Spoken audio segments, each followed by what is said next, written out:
વિશ્વ આદિવાસી દિવસ 9મી ઓગસ્ટના આયોજનના ભાગરૂપે મળેલી આ બેઠકની અંદર ઉપસ્થિત આદિવાસી સમાજના વડીલ આગેવાનો તેમજ હર હંમેશા માટે મારી સાથે રહીને જેમને સંઘર્ષ કર્યો છે એવા સંઘર્ષ સમિતિના તમામ ક્રાંતિકારી યુવાન સાથીઓને મારા સેવા જોહાર। 9મી ઓગસ્ટ વિશ્વ આદિવાસી દિવસ એ માત્ર આપણે નાચવા કૂદવા માટે કરવાનો દિવસ નથી। એ દિવસે આપણે આપણા પૂર્વજોના સંઘર્ષને, બલિદાનને, તેમના આપેલા યોગદાનને અને તેમના ગૌરવશાળી ઇતિહાસને યાદ કરવાનો દિવસ છે। સાથીઓ, જેમ કે ગાંધીજી પણ ભગવાન બિરસા મુંડાના વિચારસરણીથી પ્રેરિત થયા હતા। જ્યારે ભારત દેશની અંદર સૌપ્રથમ કોંગ્રેસનું પ્રથમ અધિવેશન રામગઢની અંદર મળ્યું ત્યારે એક બેનર મારેલું હતું અને ગાંધીજી સભામાં જાય છે, બેનરને જોવે છે, ત્યાં લખેલું હોય છે મહામાનવ ક્રાંતિ સૂર્ય ભગવાન ધરતી આંબા બિરસા મુંડા। ત્યારે તે વાંચીને ત્યાં ઉભેલા એક લંગોટ પહેરેલા આદિવાસી સમાજના વડીલને પૂછે છે કે આ કેટલા વ્યક્તિઓના નામ છે? ત્યારે વડીલ કહે છે કે માત્ર એક વ્યક્તિનું નામ છે અને આદિવાસી સમુદાય તેને ભગવાનના સ્વરૂપમાં જોવે છે અને તેની સેવા કરે છે। ત્યારે ગાંધીજી ફરીથી પૂછે છે એમને કે એમના જીવનના વિચારો શું હતા? ત્યારે વડીલ ફરીથી એમને જવાબ આપે છે કે એમના જીવનની અંદર એક જ મોટો વિચાર હતો કે આપણા ગામમાં આપનું રાજ, આપની સરકાર। ત્યારે ગાંધીજી ફરીથી કહે છે ખરેખર આ વિચારની તો ખાલી આ ગામ પૂરતી નહીં, આખા દેશને જરૂર છે। ત્યારે ગાંધીજીએ જે કોટ, ટાઈ અને પેન્ટ પહેરેલું હતું એ પહેરેલા કપડાં ઉતારી દે છે અને ભગવાન બિરસા મુંડાએ જે લંગોટ પહેરી હતી એ લંગોટ પહેરીને ભારત જોડો આંદોલનની શરૂઆત કરે છે અને આજે ભારત દેશના રાષ્ટ્રપિતા તરીકે ઓળખાય છે। તો આદિવાસી સમાજ માટે એક પ્રશ્ન છે, જો ગાંધીજી રાષ્ટ્રપિતા કહેવાતા હોય તો ભગવાન બિરસા મુંડા શું કહેવાવા જોઈએ? તો ખરેખર આપણે એમને ઉપનામ આપવા જઈએ તો ભગવાન કા ભી ભગવાન બિરસા મુંડા જેવું આપણે સૌએ ભેગા થઈને નામ આપવું જોઈએ। સાથીઓ, સાથે સાથે વાત કરવા જઈએ તો ડૉક્ટર બાબા સાહેબ આંબેડકર સૌપ્રથમ જ્યારે ચૂંટણી લડ્યા તો પહેલી ચૂંટણી તો હારી ગયા હતા। જ્યારે બીજી ચૂંટણી લગભગ મારા ખ્યાલ મુજબ પશ્ચિમ બંગાળમાંથી લડે છે ત્યારે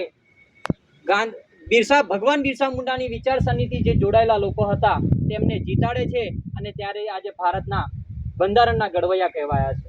એટલે આપણા સમાજનો ખૂબ ઇતિહાસ ગૌરવશાળી રહ્યો છે।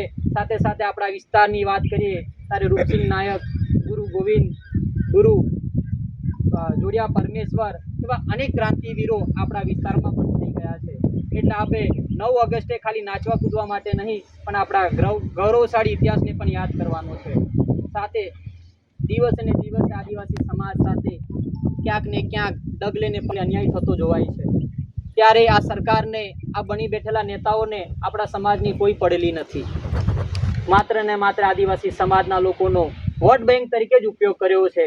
જ્યારે આપણે સૌએ થોડાક દિવસ પહેલા જોયું આપણા આદિવાસી સમાજનો દીકરો, આદિવાસી સમાજનો અવાજ માનનીય શ્રી ચૈતરભાઈ વસાવાને વનકર્મી કેસની અંદર રાજપીપળાની સેશન કોર્ટે જે 7 વર્ષની સજાનો ચુકાદો આપ્યો તેનાથી આખી આદિવાસી સમાજ ખૂબ ચિંતામાં અને ખૂબ આઘાતમાં છે। કેમ કે ગુજરાતની અંદર માનનીય શ્રી છોટુભાઈ વસાવા પછી જો આદિવાસી સમાજ માટે જો ક્રાંતિ કરી હોય, આદિવાસી સમાજને જાગૃત કરવાનું કામ કર્યું હોય, આદિવાસી સમાજના યુવાનોનો અવાજ બન્યા હોય તો માત્ર ને માત્ર એ ચૈતરભાઈ વસાવા છે।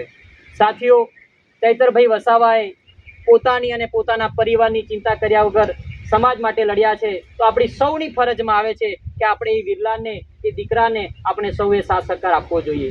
એમાં પક્ષ પાર્ટી માન્ય નથી રાખતી। આજે આપણે ત્યાં હાલમાં જ 2 દિવસ પહેલાના ન્યૂઝ જોઈએ ત્યાં ફરીથી ફોરેસ્ટ ખાતા સાથે ફરી ફાઇટ થાય છે અને ફરી અફારાઈ થાય છે। તો શું આદિવાસી સમાજ આ સરકારોનો ગુલામ જ છે? આપના સૌની અંદર આ પ્રશ્ન જાગવો જોઈએ। સાથે સાથે આપણે દ્રશ્ય પણ જોયું હતું કે આદિવાસી સમાજની દીકરી 17 દિવસના બાળકને લઈને જ્યારે જેલમાં જાય છે ત્યારે આપણા યુવાનોનું લોહી ઉકળવું જોઈએ કે આપણે કેમ છીએ? આ અનેક પ્રશ્ન આદિવાસી સમાજ સાથે છે, ઊભા છે અને આદિવાસી સમાજને આ સરકાર ચેલેન્જ કરી રહી છે કે આદિવાસી સમાજને અમે હર હંમેશા માટે ગુલામ બનીને રાખીશું। તમે ગુલામ બનવા માટે તૈયાર છો?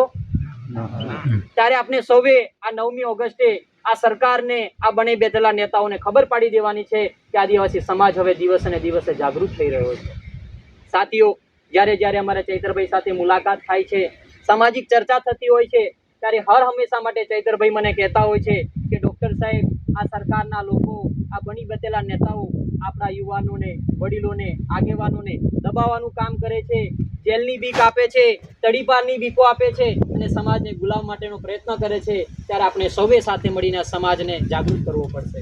ત્યારે આ 9મી ઓગસ્ટે આપણે ચૈતરભાઈને આપણે ઘોઘંબા તાલુકામાંથી એક સંદેશ મોકલવાનો છે કે આદિવાસી યુવા સંઘર્ષ સમિતિનો દરેક કાર્યકર્તા, આ સમાજનો દરેક યુવાન, દરેક વડીલ, અમારી માતા બહેનો સમાજ માટે લડવા માટે તૈયાર છે, સમાજ માટે સંઘર્ષ કરવા માટે તૈયાર છે અને જ્યાં જરૂર પડે ત્યારે સમાજને ધડ આપવા માટે પણ તૈયાર છે. બધા સંદેશ મોકલાવવા માટે તૈયાર છો ને?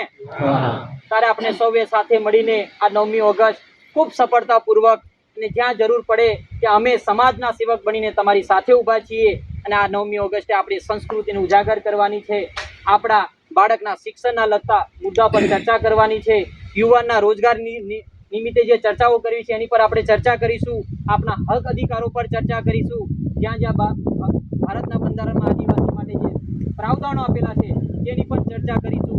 સાથે વધારે કંઈ ન કહેતા આપણે સૌએ આ સમાજનો પ્રોગ્રામ છે, કોઈ વ્યક્તિગત એક માણસનો નથી, એટલે સૌએ એનો સી ફાળો આપીને સૌએ મહેનત કરવાની છે અને આ પ્રોગ્રામને આપણે ખૂબ સફળતાપૂર્વક ઉજવવાનો છે. આવનાર સમયની અંદર જે મિટિંગો થશે એ પ્રમાણે પણ આપણે સૌ મિટિંગો કરતા રહીશું, સૌએ સાથ સહકાર આપશું અને સમાજને જાગૃત કરવાનું કામ સૌએ સાથે મળીને કરશું. સાથે મારા અગાઉના વક્તાઓએ આપણને ખૂબ માર્ગદર્શન આપ્યું અને મારા પછીના પણ વક્તાઓ તમને 9મી ઓગસ્ટના આયોજનના ભાગરૂપે આપણને પણ સમજાવશે, ત્યારે આપણે સૌ શાંતિપૂર્વક સમજીશું. અને સાથે સાથે એટલો જ કહેતો જઉં છું કે આ સરકારને આપણી કોઈની પડેલી નથી, એટલે સૌએ વિચારવાની જરૂર છે. ઘણા બધા પાર્ટીઓના ગુલામો પણ પડી ગયા છે, ઘણા બધા પદ પણ લઈને બેસી ગયા છે, એ પદ તમારા માટે 5 દિવસ પૂરતું હશે.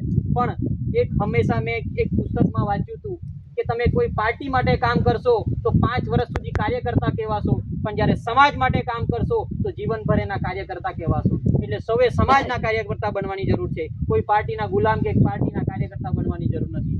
આપ સર્વે મને ખૂબ શાંતિપૂર્વક સાંભળ્યો, મારું માન સન્માન જાળવ્યું અને મને 2 ઘડી બોલવાની તક આપી એ બદલ તમામનો હું ખૂબ ખૂબ આભાર. જય જવાહર.